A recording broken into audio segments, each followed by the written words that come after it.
I'm Michelle Lindblom, as it says right on this tag here. And I want to give you a little bit of a backstory as to kind of why I'm doing this. I taught for 24 years at the college level.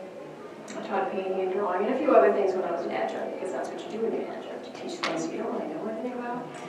That's what you learn as you do. But eventually I ended up teaching painting and drawing. And, you know, I've observed other artists paint on stage before, and I always thought it was quite fascinating. But I myself am somewhat of an introvert, pretty shy. I don't like to stand in front of people. Speech class was not my favorite class, and that sort of thing.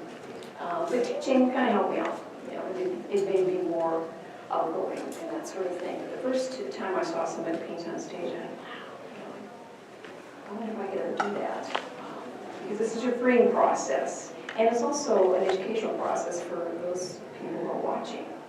Because you can see a painting go from beginning to, not necessarily the end, but at least the process itself, and how that artist sort of deals with paint, deals with the surface, deals with the audience, for example. So when I started teaching at the college level, we had what was called Arts Quest every spring. It was a big celebration of the arts, all the arts, you know, from theater to music to dance to fine arts, and anything else, literature. And we had a collage concert. And this is where all of our students would get on stage and do their thing after a year's worth of schooling, or 2 years worth of schooling, whatever the case was. They would play music, they would sing, they would recite poetry or some short, you know, novellas or you know, whatever. Sometimes we had dance. And my colleague and I, who I taught with, he and I were asked to, if we would want to paint on stage, to what was going on in front of us. So we'd be set up in the back of the stage with huge canvases, like 4x6s. And they would usually be on the floor, and we'd rig up a way to get them, you know, set up. He would be on one side, I'd be on the other. And then everybody else would be in front. You know, there'd be people coming up on stage, people going off on stage, lots of activity, and we'd just be painting away in the background to whatever we were listening to, whether it be words or music or saxophone, you know, guitar, whatever.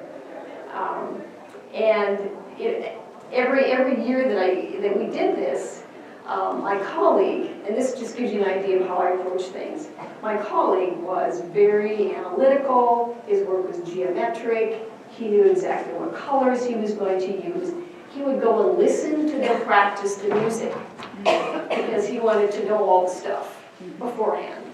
And I stayed away from all of that because I didn't want to know. I wanted to be surprised because that's the kind of person that I am. I like to be surprised. I think it's much more interesting to see what you can do by just not knowing what's going to happen. So we had a lot of fun. We had a lot of fun doing that. I think we did it, well, I taught there for 24 years. I think we started at, I must have done it about 10, 12 years, I suppose. These are the pants that are the result of some of those encounters, which I don't think I've ever washed them. And they don't have a lot of paint on them. One year we did neon colors, because every year we tried to do a different theme.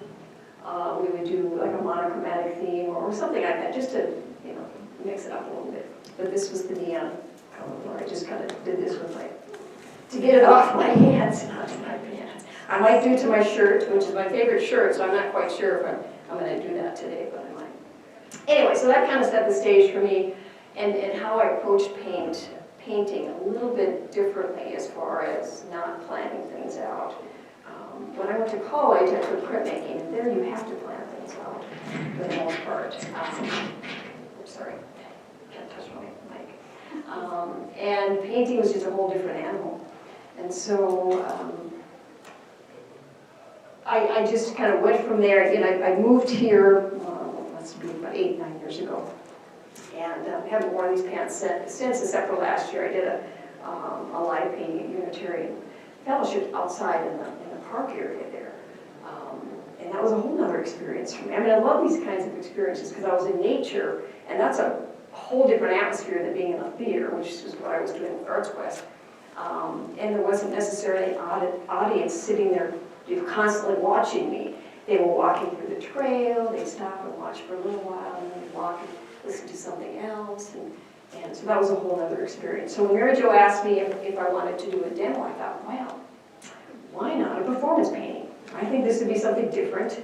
You know, when I taught, the way I taught was not, I didn't teach techniques, I taught my students concepts and ideas and tried to get them to think differently, you know, have different perspectives about things, because they all need to develop that. They need to develop that. They can learn techniques on their own. They can, you know, watch YouTube to discover different kinds of techniques. So if they wanted to paint clouds, I say, well, just go find a YouTube video on how to paint clouds.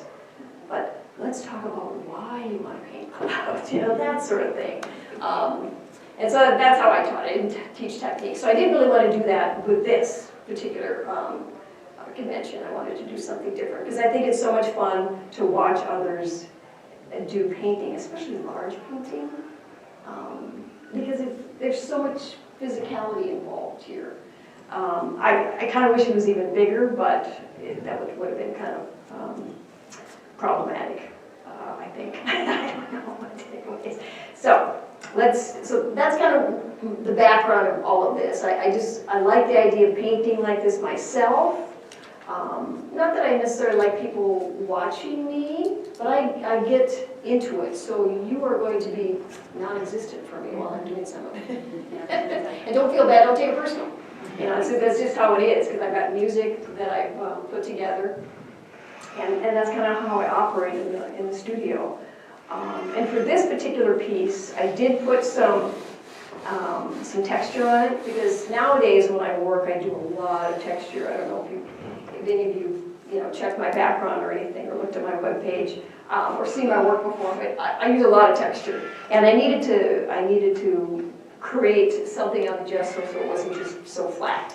And it just makes it a little more interesting. And the fact that this is 90 minutes, and even though acrylic dries fast, it's not going to necessarily be fast enough, because in my own studio, I would leave the painting for a while, like days or sometimes weeks, and just let things dry and let the image kind of, roll around in my head, and then I come back to it. But we'll see how things work with that today. And then also when I was preparing for this, well, the biggest deal is deciding what hues to use, what colors to use. And when I'm at home, I use whatever is left over from the last painting, because I'm very frugal when it comes to my paint. Either I use it on its own, or I mix new colors with those colors that are left over. I just don't waste anything. And it just becomes so much more fun that way too.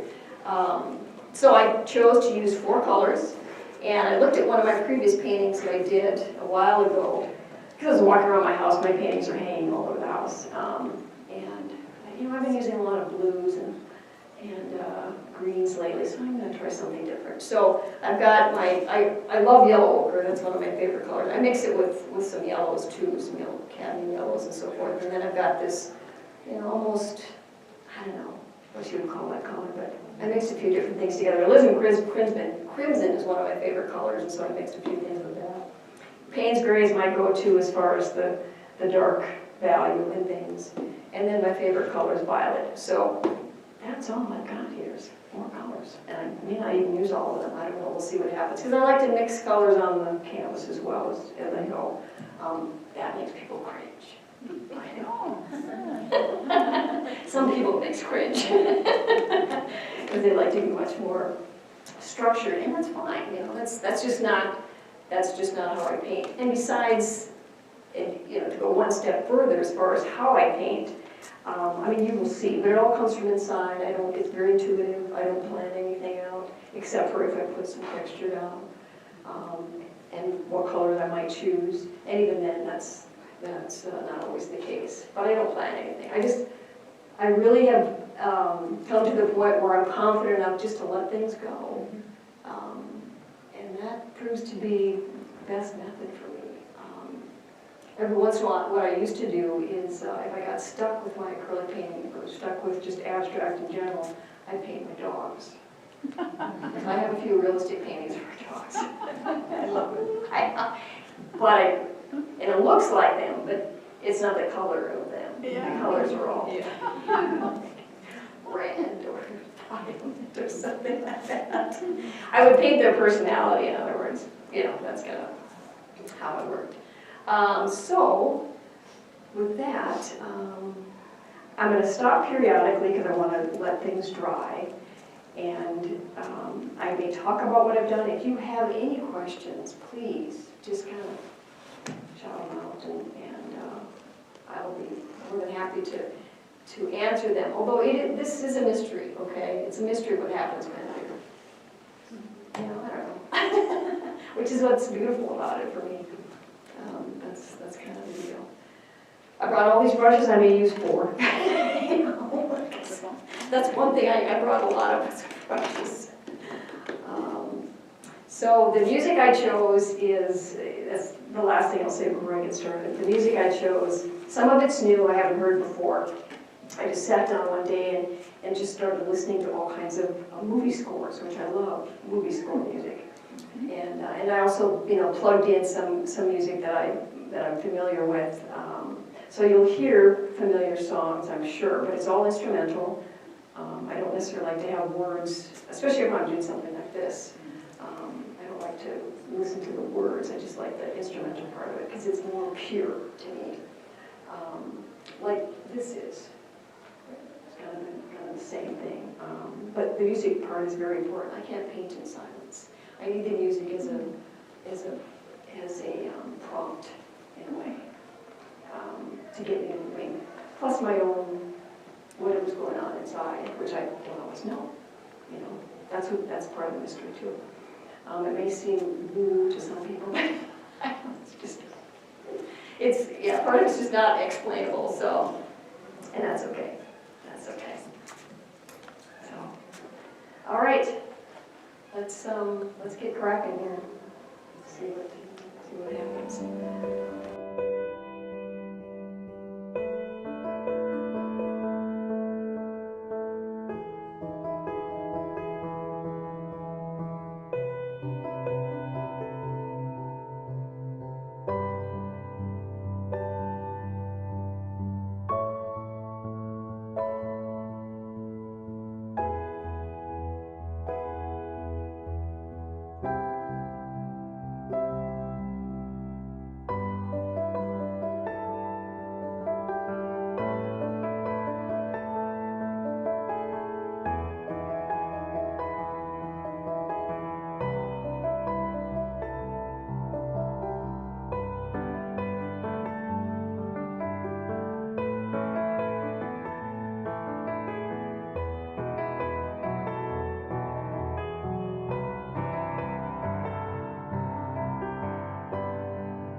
I get so into that music that it's hard to stop.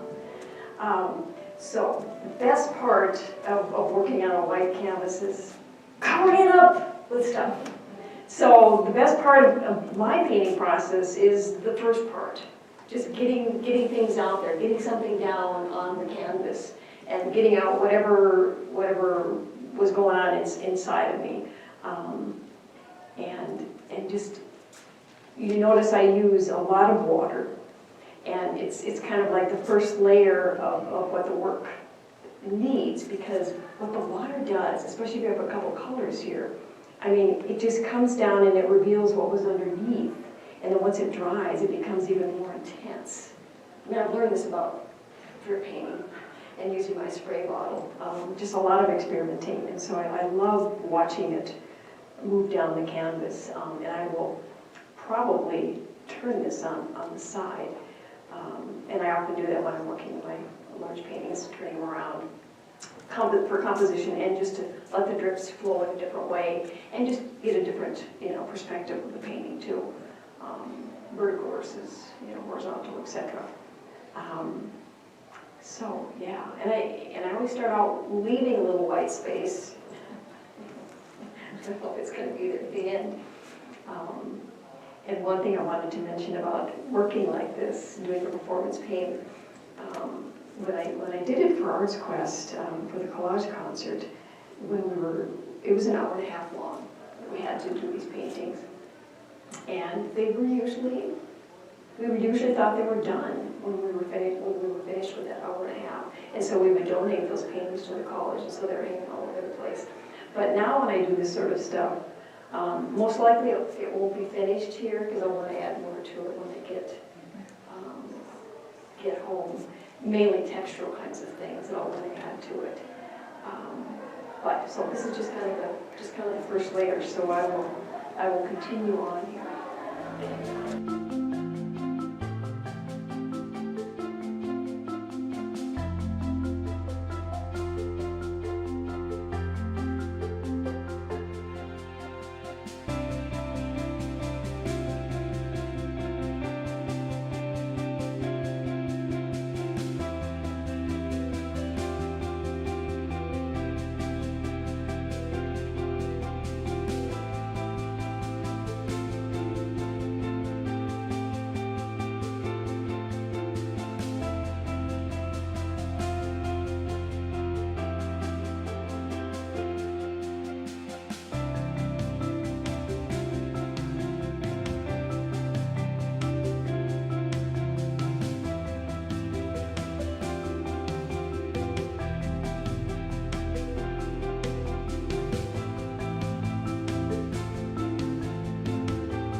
start to see what happens with some of the drips, and they go over the colors, they start mixing with the other colors. I just love that. And you know, this kind of stuff I wasn't planning on doing, but I just started doing it, so I just went with it. And it's just, the intuitive part is it's such a treat. I mean, it looks like there's a lot of drips right now, and I can tell you, you know, as a finished painting, I'm going to get rid of some of that, but look at this down here. I mean, I love that sort of stuff. I love yellow ochre and how it mixes with violet. And the same with my sort of mauve color, I guess it's mauve, and how that's mixing as well with the violet. I'm going to stand up here. Well, yeah, that's kind of a mess. But that's, you know, that's part of it. And, you know, I was talking with a friend, some of you may know Ken Maranowski. He's an acrylic painter as well, and he and I show together at the Red Chair Gallery here in Bend. And we were talking how he's an abstract painter for the most part. He does a lot of floral work as well. But we talked about how we often bring our pieces to the brink of total chaos. And the fun is then bringing it back down to earth, so to speak. And that's kind of that halfway point that I get to where, okay, this is where I need to step aside and take a break, let things dry, and see what happens. But I can also start to see some things forming that might be interesting. But I try not to focus too much on that. I remember something I always tell my students, if there's a part of your painting, and I'm sure you've all heard this, if there's a part of your painting that is really working well and the rest of it isn't, it's all right, but you got to get rid of that part that's working well. You just got to. That's just the way it is. But there's really, there's no certain section that I'm attracted to, because it does happen to me. And I'll keep trying to work it, and it bites me. So then I just have to cover it up. I've done that a lot. So I'm going to turn it upside down here. Is there a part you think is working well? You know, there's parts all over. I mean, I love this kind of stuff that the dripping does when it works through existing paint, and it creates these wonderful line, this wonderful line quality. So, and this here, I love this. So there's parts throughout the whole thing. I do a lot of linear kinds of things to begin with, because they're my brush strokes. So then I have to solidify or not fill in, I don't want to say that, but, create areas that are more like a focal point. And it seems since moving to Bend, I've done a lot of things. The landscape has affected me tremendously. Not just the color and the light here, but the landscape, the mountains and that sort of thing. So I often see more abstract landscapes in my work. And I don't do it on purpose. It just kind of happens. So so I did bring my hairdryer, which I do use sometimes. So I might dry a few things here. And this is fun. Using the hairdryer is fun because you can of course direct, and you probably have done this a lot, you direct the drips, which I do as well. But generally it really dries pretty fast, so it's not too bad.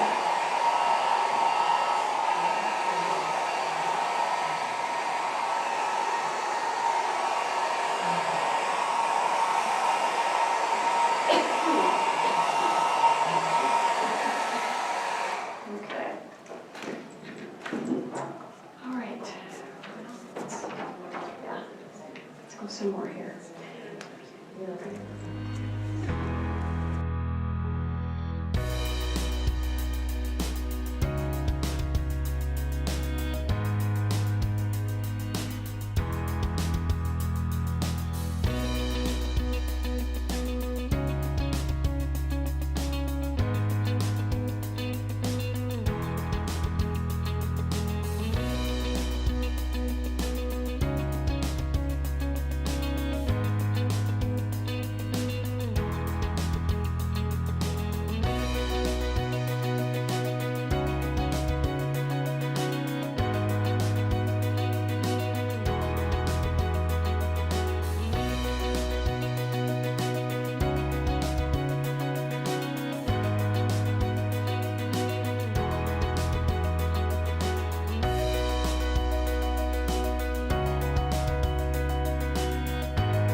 Oh, shoot.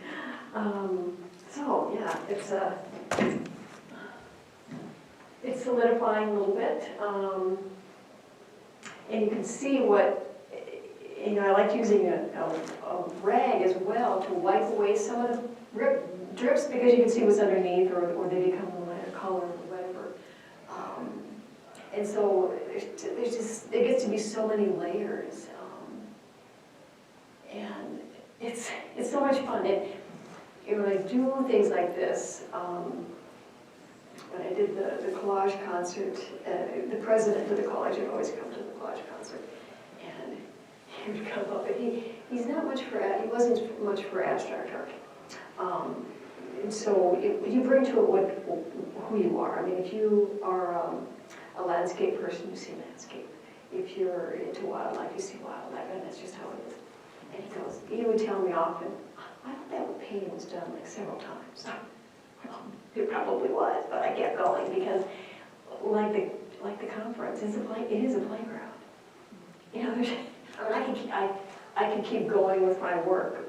And abstract is one of the most difficult things to decide is when it's done, because you just don't know. It's not like painting a portrait of somebody. You kind of know when it's done, or landscape. But how I look at it is, is there anything else that I need to add? Will it help it or hurt it? And sometimes I can't even answer that question, so then I'll just play some more. But it's my canvas. I'm not doing it for anybody else but me. So that's kind of how I look at that. And I discover so many things too.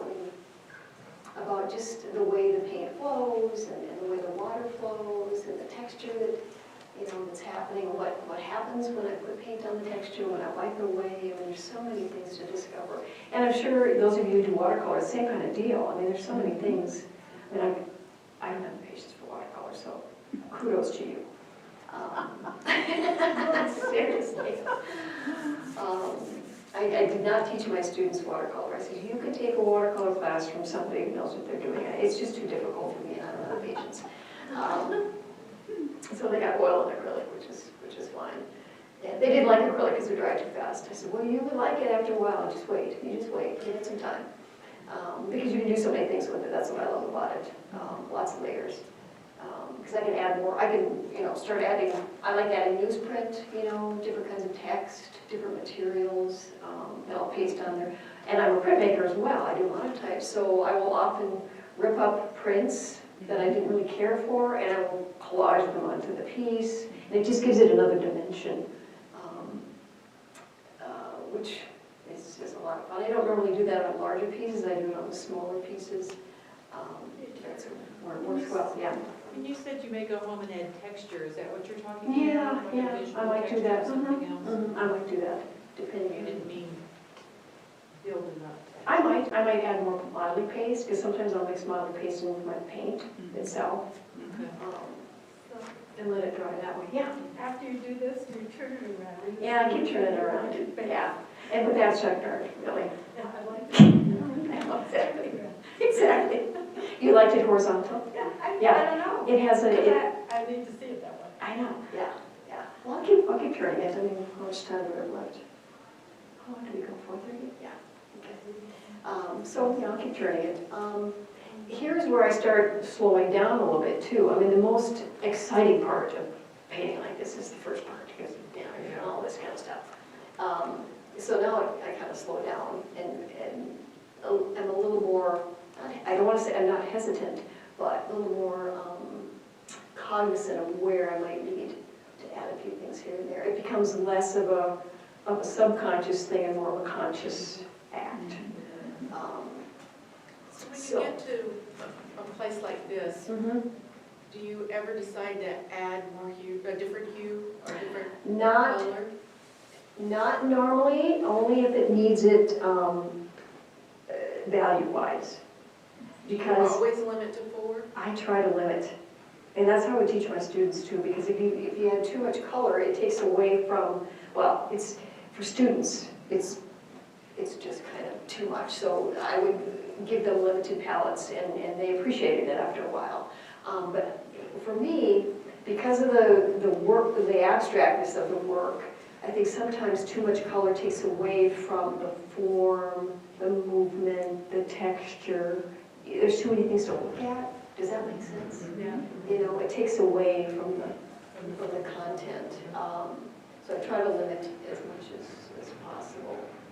I was going to say something else about that, but that's a good question though. Yes? Do you rotate by any angle? I rotate all the time. But no, not just by. Not an angle, no, Yeah. I don't really do it at an angle. Yeah. Yeah, but that's an interesting idea too. Yeah, usually my well, no, I paint square, I do 36 by 36, so I could do that. Yeah, good advice. I'm always up for trying different things. Was there another question that somebody had? Okay, all right. Well, that's, Would you talk a little bit about your thought process or your, whatever's going through you as you're painting? that's where the music comes in. It just gives you thoughts can really be a downer if you think too much. I try not to think too much when I'm working like this, because when I do, then the images or whatever I do is too forced. So that's where the music comes in, and I get involved with the music, and I'm listening more closely to just the rhythm, and the different tonalities and that sort of stuff. But I mean, that's a good question. Good question. The only thing when my thoughts do come in is, of course, my academic background, which can be a real pain. Start analyzing from an academic point of view, because that limits you in some ways. But I try to look at the art elements and composition and value. And I know what I was going to say. I often take a black and white image of the piece to make sure that my values are. Sometimes I can tell. When I squint, that's a trick that I taught my students, but sometimes I can't tell if I need more value or not, so I'll take a black and white photo, and that gives me a good indication of where I need to add different hues, different values, that sort of thing. Yeah. When you pick your limited palette, do you pick like 2 mid-range and 2? I try to do that, yeah. Yeah, there's always a yellow ochre in there. Okay. Along with violet. I don't often use violet, but yeah, I try to balance it out value-wise with the hues, yeah. But I don't think too much about. I try not to think too much about that. Because color too. I mean, it's all about what mood I'm in as far as what color I want to choose. For this, I thought violet would be good because it's my favorite color, and this is kind of it's an exciting color. It's bold. It's yeah. Yeah, so it kind of depends on what I'm feeling and what's on my palette from the previous painting. So, like I said, I mean, I'm pretty frugal when it comes to my paints.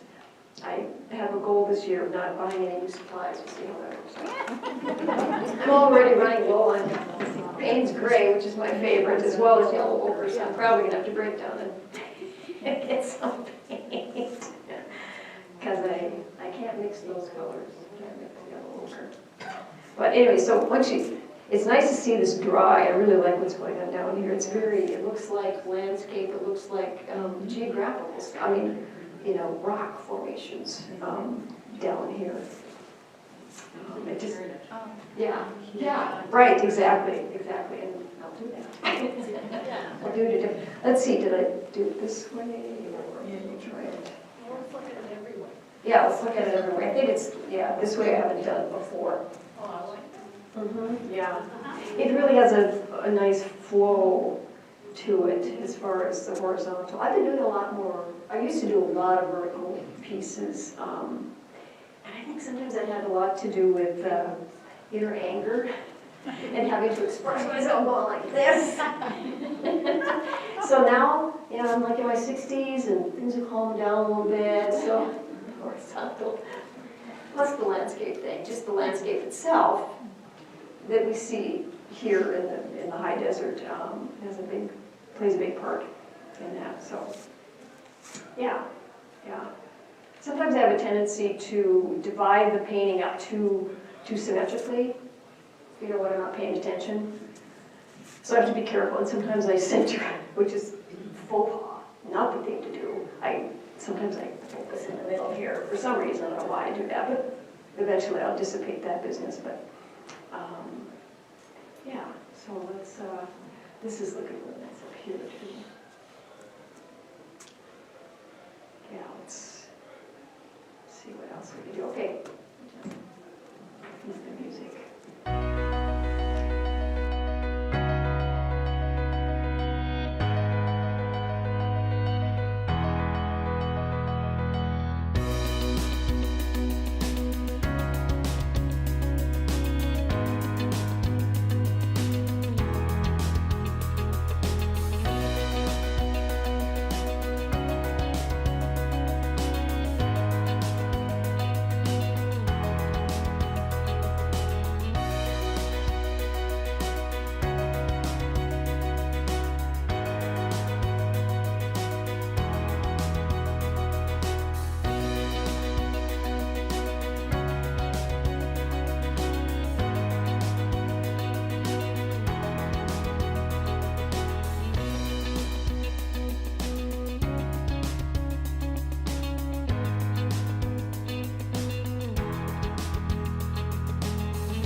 And once again, the reason I do that is, once that first layer is dry, and you start adding more water on top, you begin to see what the layers look like underneath, and so it kind of reveals that of what's going on below. Yeah.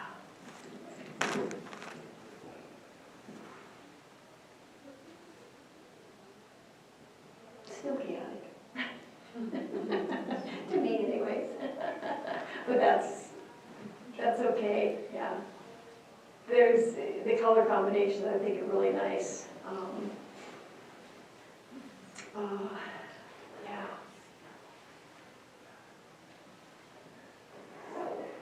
I do a lot of the dripping in my work. But towards the end, they're like a line drawing in a way. And so they guide me to do different things with the piece, either fill in some of the areas like I was doing with some of this here, just kind of filling that in a little bit. Yeah.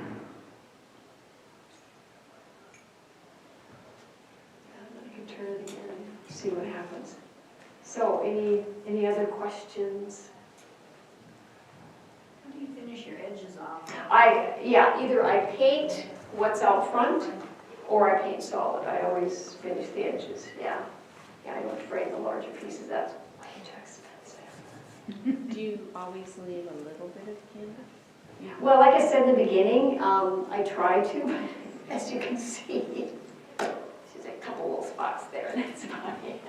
Because I do like to, but like I said, I have so much fun, I just don't know when to stop,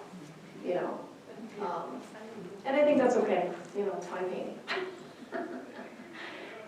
So, yeah, I do. I was going to mention that too, yeah, I paint the edges. Do you always start with white? I do. I haven't started with like a black gesso or anything like that. It's always been white, I guess.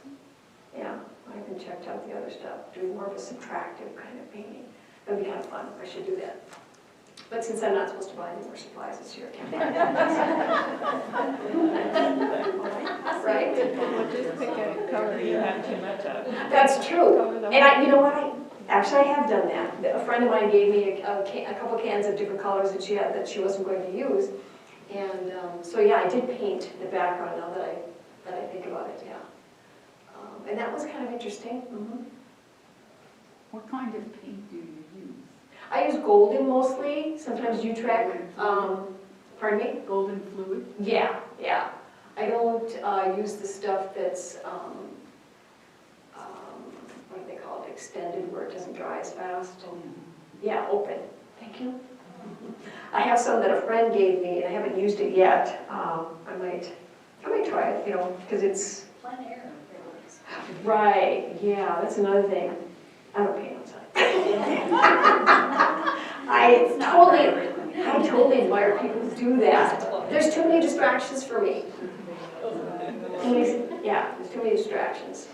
And really, well, it's not that you have to do it small, but I respect those who do it. Good question. Yeah, the Central Oregon wind could take one. Well, yeah, and I am in North Dakota, so I know all about wind. Yeah. Windy, cold weather. A painter in California, his name is escaping me, his canvases, he paints outdoors and they're bigger than yours. Wow. He has a special rig, and there's a woman who paints plein air. He's got a special rig. Of course he It's does. like, I think he had to make it himself because it didn't exist. Of course. To anchor it down and keep the wind from taking. Because he's up on his block. I just don't want to deal with that. And part of that is I grew up in North Dakota. I don't like, I had to grow up with crappy weather. I just don't want to deal with it. So, kudos to him. Yeah. What I'm finding interesting is each phase that you were at, my mind still wanted to see something in it. Yeah. And each time, so many other things have evolved. That's the it's beauty of it. fascinating. That's why I'm so thankful that you're doing this Yeah. live, because Right. I wouldn't have realized how all the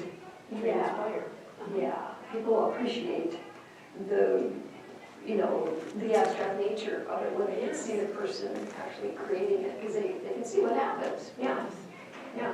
I mean, you're welcome, and that's one of the reasons I wanted to do this. It's a different kind of a demo, you Yeah, know? really.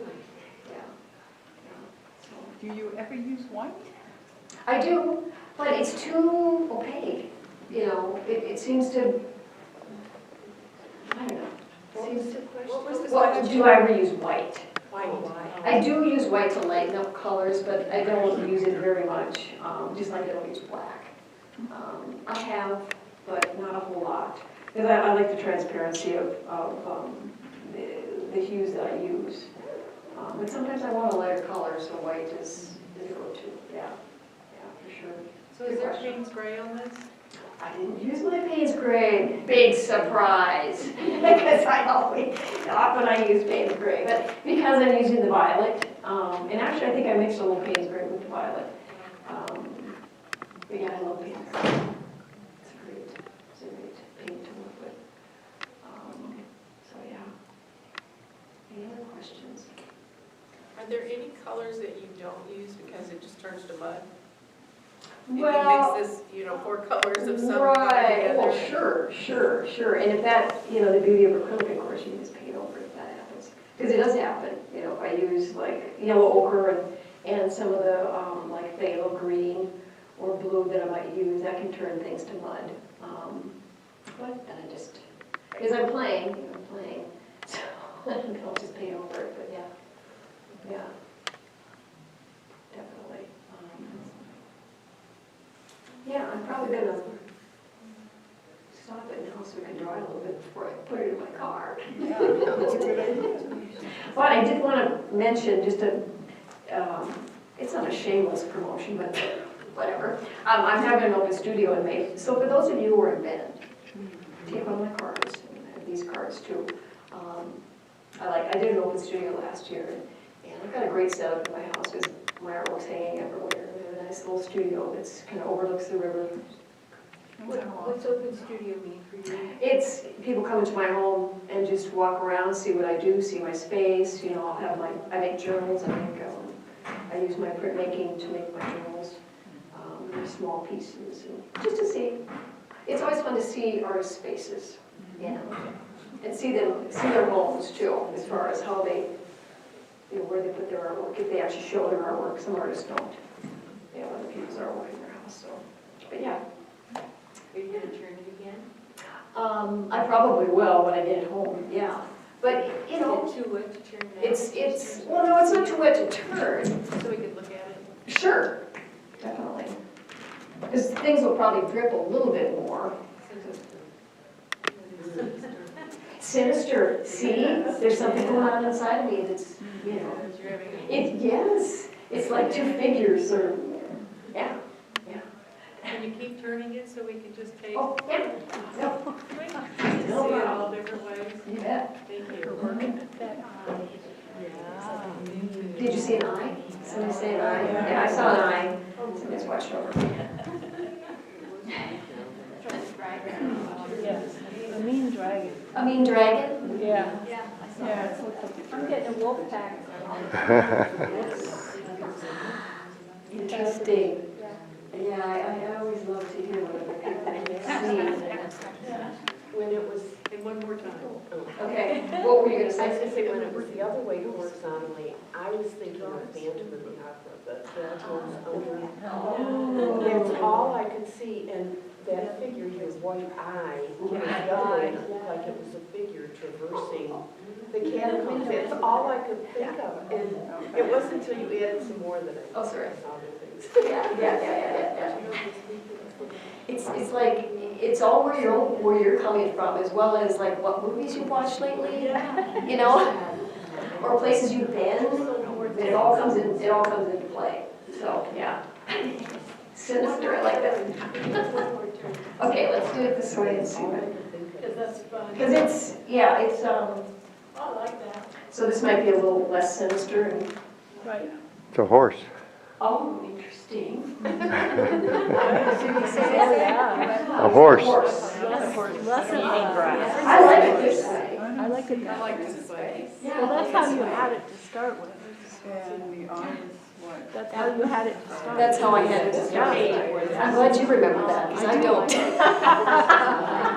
Because I remember the light in the bottom right corner. Oh, okay. And the shape, there's a little bit of a roundedness to that. Yeah, yeah. From the neck of the horse, and that's the face going up. Now I see. I love That this. took a lot of effort. Sorry. No, it's great, it's great. I know, it's Yeah, dragon. Dragon, yeah. Well, and another thing too about my work, because I do work, you know, I don't start out with an idea, it's just kind of intuitive, and my subconscious comes out, dreams that I'm gonna have, or whatever, they come forward. And so I have to sit for it for a while, or sit with it for a while before I title it, because titles are very important to me as well, because that is where I decide, okay, what is it that I was trying to say? And I finally figure out, but I have to sit with it for a while before I figure that out. I mean, I have titles like, I'm trying to think of something I've done recently, of course, I can't think of any titles. But they're usually, people love the titles of my work, because it connects them with the piece in a not necessarily an emotional way, but titles, we're talking about titles. But they like the titles. They really are. For abstract work, I think. I do not like when people untitle their work. Yeah. It drives me nuts. Yeah, I had a client who used to hire me to title her pieces. Oh. She was a photographist, Oh, sure, sure. and I wrote a bunch of poems Yeah. because Oh, the pieces inspired. yeah. Yeah, And exactly. they're all abstract. I think it's important for an abstract artist to give a title to the piece so there could be a little bit of a prompt as to what it might be about. Not that it has to be, that's what it is, you know. I try not to explain my work too much to people because then they don't think about it themselves, you know, what do I mean to them. But if I see a title on an abstract, I think that was your intention when you started. Oh, Oh, I think it would be. it's the end product. Yeah, Yeah. and so this has changed my. Yep, it's always the end product, yeah. Because I do it for me, you know, I do it to release. I was a very shy child and didn't have much of a voice until I got a little bit older and went to college and stuff, and so it's definitely my voice, you know, so, yeah, it's the end product. And do you sing also? Do I sing? I did sing in choir, yes, I don't sing in the shower. I have to practice a little bit more, but yeah, the arts were very important to me when I was growing up, yeah, theater as well. Yeah, there's something else I was going to say too, but I think the title thing is one thing I wanted to mention. But yeah. Yeah, so we'll let this dry. And I don't know, you could title it The Burn. the bird. It's where the flames went up the wall or Ah, something. yeah. Yeah. The colors are pretty. Or if you want to make it nicer, Roots. Roots. Yeah, I've done a piece that was called Roots. Yeah. Chasm. I Okay. said chasms. I just did a piece last year that had chasm for a time. Yeah. It's landscape chasm, I believe. Some of your work has natural materials added. How do you do that? I use either modeling paste to paste it down, or I'll use like gel medium or something like that that sticks really well. So yeah, good question. And then you go over. Varnish. Yeah, I don't, you know, my larger pieces, I don't usually put a varnish on them. I have lately though. It's probably a good idea. It takes up a large canvas takes up a lot of. A lot of work. It's a lot of work. Yeah. I mean, it's acrylic, it's plastic, Yeah. you know. It's going. I mean, it'll fade maybe if you stick it right in the direct sunlight after a while, certain colors, but I think it's pretty durable. I guess what I meant is after you've adhered something to it, do you do a coat of paint over it? Yep, A lot of times I will, yeah. You will, so you'll do a wash again over then to get it to blend. So it works in with the rest of the Yes. paint, yeah, for sure, for sure. Okay. So as you look at that, is there anything that you already know you need texture to do? You know, it's got a lot of texture, it's got a lot of visual texture with all the lines, but there's probably too many lines, so I'm gonna take some of those out, and I may use texture for that. I may use modeling paste mixed in with some paint to kind of, you know, balance the piece a little bit more, to make it less linear. Yeah, but I'm surprised, actually. It was pretty chaotic. It was still a little chaotic, but that's okay, but I'm surprised that, and it's all about areas of color that I added to certain parts to bring out the linear parts of it, I think, so that back and forth play. When taking away color, I'll use the extreme left. Were you just using the side of the brush to do that? I was using a rag to take it away, yeah. To get the striped effect? I thought you did that. Oh, that was with the brush. It was the brush, okay. Yeah, that was with the brush, yeah. Yeah. I like using the palette knives to kind of move, in the beginning, to move paint around. Makes a little bit too much noise when I'm doing an audience kind of thing, but it's the way to use it, but yeah. And I use my hands at times too, to move paint around. Yeah, there's really no limit to what you can use. You only limit yourself by what you think will work. Great questions, appreciate it. Great demo, thank you. Oh, thanks.